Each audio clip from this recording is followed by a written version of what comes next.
राजू पडवळ आपल्याला बातमी देत आहे. पब्लिक व्हॉइस न्यूज चॅनलमध्ये आपले स्वागत. आमच्या चॅनलने आता मिशन महानगरपालिका निवडणूक सुरू केली आहे. तसेच वॉर्ड क्रमांक 19मध्ये माजी नगरसेवक गिरिजाराम माळवर यांच्या कार्याचे विकासात्मक कार्य आहे, असे येथील सामान्य नागरिकांच्या प्रतिक्रिया दिल्या.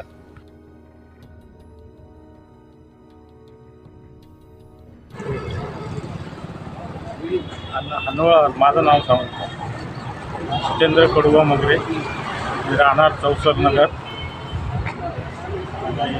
चौसरमध्ये हनवळ अण्णाने चांगली कामं केलेली आहेत. रोडची कामं वगैरे चांगली कामं केलं. काही राहिलेली कामं असतील तर ते पण करावं त्यांनी. बाकी वगैरे त्यांचं चांगली कामं आहे. किती वर्षापासून नगरसेवक आहे तुमच्याकडे? हे नगरसेवक पहिल्यापासून मला वाटतं 10 वर्षाच्या अगोदर 10 वर्ष झाले तरी. आता जर उभा राहिले ते तर त्यांना नागरिकांनी मतदान करते. त्यांनी कामं भरपूर केलेले, चांगली कामं केलेली. तुमच्या वार्डात काय कामं केली? सिमेंट रोडचं झालेले, ड्रेनेज लेनची कामं झालेली, बरीचशी कामं केलेली. पाणी कसं तुमचं? पाण्याची व्यवस्था होती. समाज मंदिर वगैरे काही? समाज मंदिर भरपूर कामं केलेले आहेत. मंदिर आहेत ज्योतिनगरमध्ये, कामं बरेचसे केलेले आहेत, चांगली कामं केली. जर त्यांना उमेदवारी मिळाली तर लोक निवडून देतील का? 100% देतील. त्यांच्यासारखा नगरसेवक तुम्हाला पाहिजे? हो, चांगली कामं केली आणि राहिलेले कामं करावं हे काय राहिले. ठीक.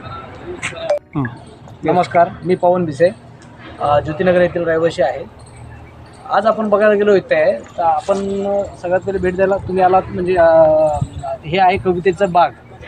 कवितेचं बाग म्हणजे काय आहे की इथे खूप सारे जे कविता देणारे जे लेखक होते त्यांच्या सर्वांच्या कविता जपण्यासाठी इथं कवितेचं बाग बनवलेलं आहे. त्याच्यामध्ये खूप सारे कवितेची लेखक तुम्हाला मिळणार आहे. कुसुमाग्रज आहे, त्यांच्या भरपूर सारे लेखन इथं मिळणार आहे तुम्हाला. त्यानंतर इथं नागरिकांना बसण्यासाठी किंवा ओपन जिम अण्णांच्या मार्फत इथं तयार झालेले आहे. गेले 5 वर्ष इथं महापालिकाच्या बॉडी नसतानासुद्धा अणोर अण्णांमुळे जे प्रशासकांना बोलून सगळं काही गोष्टीची जी आहे ना इथं देखरेख राहते कंटिन्युअसली. त्यामुळे साफसफाई असेल, वार्डातले सगळे प्रश्न आहेत, ह्या सगळ्या गोष्टी ज्या आहेत ना अण्णांच्या मार्फत लवकरात लवकर सोडवण्यात येतात. पाण्याचा प्रश्न असेल, आता आपण ह्या कवितेच्या बागेचं पहिले दुरावस्था बघितली असती तर खूप दयनीय झालेली होती, परंतु त्याला रिनोव्हेट केल्यानंतर. तसंच पाण्याचा प्रश्न झाला. दरवेळेस पाण्यासाठी जे आहे तर लोकांना आपल्या शहरामध्ये सगळ्यांकडं बोलावं लागतं आहे सगळ्यांना की बाबा पाणी कधी येणार आहे, पाणी कधी येणार आहे. पाणी 8-8 दिवस, 10-10 दिवस, 12-12 दिवस येत नाही. पण त्याच्यामध्ये पण यांनी फॉलोअप घेऊन लवकरात लवकर पाणी कसं आपल्याला वाढत देता येईल, कशा नागरिकांच्या समस्या सोडता येईल, असे अण्णांचे प्रयत्न असतात. आणि त्याचबरोबर आता हे तर झालं सर्व वयोवृद्ध लोकांसाठी किंवा मग प्रौढ व्यक्तींसाठी. पण आता लहान मुलांसाठी पण इथं छानपैकी असं गार्डनमध्ये खेळणे वगैरे ते आहेत. हे लहान मुलांसाठी वगैरे जे आहे तिथं ते चांगल्या प्रकारे बनवलेलं आहे. तसेच इथं बाहेरचा कुठलाही व्यक्ती येऊन बसू नये, कोणीही येऊ नये, याचं पण दक्षता वारंवार घेतली जाते. आणि त्यामध्ये आता म्हणता येईल जसं की अण्णांचं जे आहे की प्रत्येक गोष्टीवर बारकाईने लक्ष असतं, पूर्ण वॉर्डामध्ये, पूर्ण प्रभागामध्ये. तसंच इथून पुढेही अण्णांचं लक्ष असू द्यावेत असं आमची इच्छा आहे. गार्डनचं मेंटेनन्ससाठी किती लोक इथे आहे सध्या? गार्डनच्या मेंटेनन्ससाठी महापालिकेतनं जवळपास 6 ते 7 लोक आहेत इथे. संध्याकाळी कशी गर्दी असते? गर्दी असते खूप. वयोवृद्ध लोक जे आहेत त्याच्यामध्ये त्यांची जास्त गर्दी असते. आणि लहान मुलं जे आहेत त्यांना विरंगुळा म्हणून दिवसातून संध्याकाळच्या टायमाला आजूबाजूचे जे आपल्या अपार्टमेंटमधले व्यक्ती आहेत ते सगळे घेऊन येतात इथं खेळण्यासाठी. ठीक. मी करण होलिया, ज्योतिनगरमध्ये गेल्या 25-30 वर्षापासून इथंच आहे. मी लहानपणापासून इथंच राहतो मी. आणि आमच्या ज्योतिनगर वार्डामध्ये लहानपणापासून बघतो आहे सगळे विकासाचे कामं जे पाण्याची टाकी, पाण्याचे, ड्रेनेजचे, रस्त्याचे, इतर सगळे जे काम आहेत ते आमचे जुने नगरसेवक श्री गिरिजारामजी हळणवरांना हेच करत आले.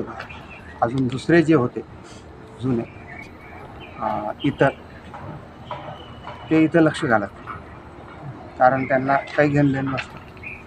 आणि हे जे यांना अर्ध्या रात्री आम्ही जरी फोन लावला ना, ते अर्ध्या रात्री, आता माझ्या आईच्या टायमाला, माझ्या आईचं निधन झालं तेव्हा रात्री 3 वाजता फोन केला होता, 3 वाजता फोन उचलला होता. असे इतर सुखादुःखात, म्हणजे माझ्या लग्नाच्या टायमाला आणि वाड्याचे काही समस्या असतील, कचरा, पाणी, ड्रेनेज लाईन, कुठल्याही अडीअडचणीला अर्ध्या रात्री फोन केला किंवा असं काही काम पडलं तर कधी उपस्थित राहतो. कचऱ्याची गाडी जर आली नाही, घंटा गाडी, तर कचऱ्याचा प्रॉब्लेम कसा सॉल्व्ह होतो? दररोज तशी गाडी येते, सकाळीच येते 10 वाजता. नाही, जर आली नाही तर तुम्ही तक्रार कोणाकडे करता? तक्रार आमचे शाखा प्रमुख आहेत. आणि नाही तर अण्णांना फोन करतो.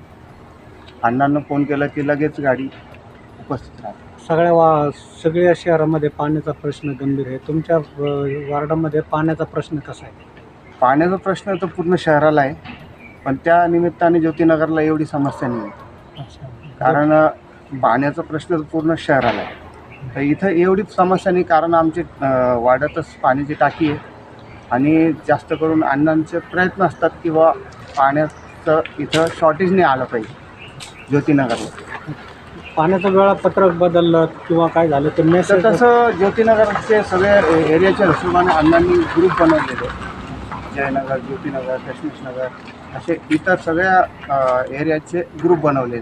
तर ते स्वतः अर्ध्या रात्री, सकाळी जेव्हा त्यांना कळलं किंवा अधिकाऱ्यांचा फोन आला किंवा पाणी पुरवठा विभागातून फोन आला किंवा या टायमाला आम्ही पाणी सोडतो आहे, तर लगेच ते मेसेज पाठवतात आणि वाड्याच्या लोकांना ते समजतं की बाबा या टायमाला पाणी येणार आहे. अच्छा, आता जर महापालिकेच्या निवडणुकीमध्ये अण्णा जर उभे राहिले तर लोक मतदान करतील का? हे करतील का? नाही, करतील ना. लोकांचे म्हणजे आवडते. सर्वात महत्त्वाचं म्हणजे ज्योतिनगरमध्ये 90% लोक अण्णांना म्हणजे प्रेम करतात त्यांच्यावर. काही लोकांचे म्हणजे त्यांचे विचार वेगळे असतात. 10% लोक तर असतील ना की त्यांचे विचार वेगळे राहतात, पण 90% लोकांना म्हणजे लहानपणापासून बघतोय ना, त्याच्यामुळं आम्हाला माहिती आहे की लोकांचे विचार असे आहे किंवा अण्णा आमचे असे घरचे व्यक्ती. पार्टी मी 99% इथे राहतो आणि चांगला एकदम अन्नाचं काम वगैरे मस्त एकदम. वाड्याचा काही प्रॉब्लेम वगैरे सध्या काही नाही आहे. काय प्रश्न होते वार्डामध्ये? प्रश्न तर आता सध्या काहीच नाही येतं. काय काय डेव्हलप, काय काय कामं केले? डेव्हलप झालं आता, रोड सिमेंट रोड वगैरे झाला आहे आणि आपला गार्डनमध्ये पण चांगला आहे एकदम. पाण्याचा प्रश्न कसा आहे? पाणी चांगलं आहे, पाणी वेळ येते. कचऱ्याचा, लाईटचा काही प्रश्न? लाईटच्या कचऱ्याचा वेळेला काय प्रॉब्लेम झालं तर आम्ही व्हॉट्सअपवर टाकतात, ते लगेच आपल्याला देते, उत्तर देतात. त्यांनी निवडणूक लढावं असं वाटतंय का तुम्हाला? निवडून लढावंच लागेल ना. पहिले पासून त्याचे आपले. ठीक. माझं नाव दलाराम लसाजी भाटी. मी एक किराणा दुकानदार आहे. अण्णाने बरेच काम केलेले आपल्याकडे. काय काय काम केलेले आहे? रोडचं काम केलेलं आहे, पाण्याचं काम केलं त्यांचे असतेच, पाण्याचं बाकी सगळे काम करतात. वार्डामध्ये मंदिराची संख्या मोठ्या प्रमाणावर आहे. काय सांगाल? मंदिरामध्ये कशा सुविधा आहे भाविकासाठी? मंदिरामध्ये खूप चांगली सुविधा. तुमचं दुकान केव्हापासून आहे? मला जवळ 30 वर्ष झाली. पाण्याचा प्रश्न कसा आहे? पाणी येतं ना, थोडं एकदा येतं. जर अण्णा उभा राहिले इलेक्शनला तर इथला प्रतिसाद कसा असेल नागरिकांचा? चांगलं आहे. तुमची काय इच्छा अण्णांनी उभा राहावं? नाही, उभं राहा. काय काय कामं केले याविषयी वार्डामध्ये थोडक्यात सांगा ना. रोडचे काम केलं मंदिराचं काम केलं अशी बरेच काम केलं. कोविडमध्ये काय काय अनुभव आला कोविडमध्ये खूपच काम केलं म्हणजे असं गरिबांना मदत केली त्यांचं खाणं वाटं अजूनपर्यंत सुरू मला अजून सुरू होतं कोविडपासून. किती लोक येत होते कोविडमध्ये खूप लोक